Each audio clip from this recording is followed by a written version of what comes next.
So Samsung's finally going to ditch the wobble king. I mean, look at this phone. This raised up, and even worse, you've got the Z Fold 7. Look how high those bumps are. That's why I call these the wobble king. They wobble quite a bit. Matter of fact, this one will move and dance around the table. It's crazy how much that is. The older they are, the less they wobble, but they still wobble, and that's because of that 3-camera setup.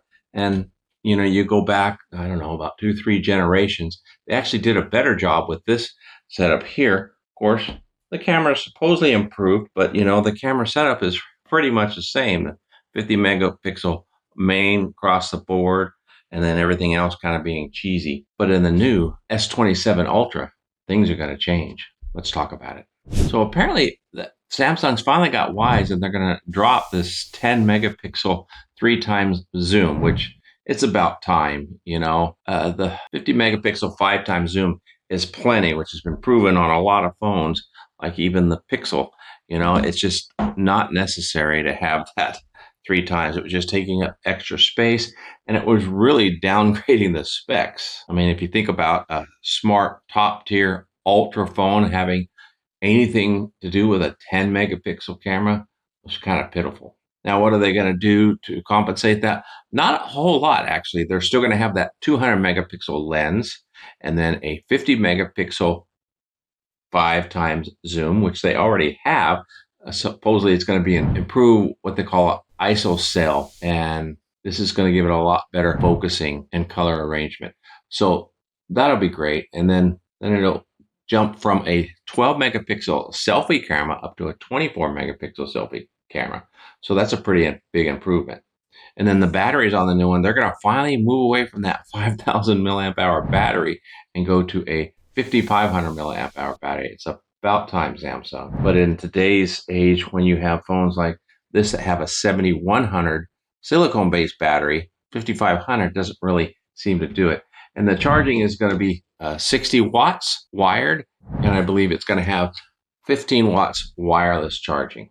Now, this display is going to be the same. Not a whole lot of change there, but apparently a little bit less bezel with a new redesign.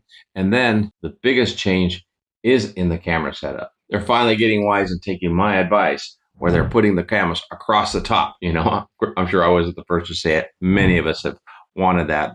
We suggested they do something similar to what Pixel has done to get rid of that wobble. So that's great. So now they can actually project even further and put better cameras in it, and we don't have to worry about the wobble. Now, of course, it'll have Samsung's UI that we all know and love, with all the tips and tricks and extras that you can't find on any other phone. Now, here's the big question. Is it just going to be the Ultra? The Ultra comes out first, or is it going to move on to their other phones, like the S27, or even the budget phones, the FE? And more importantly, how about the Z Fold? Because this, being that wobble king, can really use to take this and turn it. That would definitely prevent the wobbling. Now, it doesn't help a whole lot when the phone is open, because, you still got that wobble. Well, it might help a little bit, but it's still going to wobble, but maybe not as much. So that was just a quick video to talk about the update and rumors of the new S27 Ultra. What do you think? Are you like me, saying it's about time? Or are you one of those that are going to miss this extra 10 megapixel 3 times zoom camera? Because I think you can get all the shots that you were getting from that out of the 200 megapixel lens, cropping the image, or doing what it does now, where it'll zoom up to 3 times cropping. If you haven't seen any of my other videos on the Z Fold 7, comparing it to other foldables, for starters, check out this video here. If you haven't already, make sure you subscribe to the channel so you get more content and can see one of the newer wide folds come out when Samsung makes that available. Until next time, have a wonderful day, and God bless.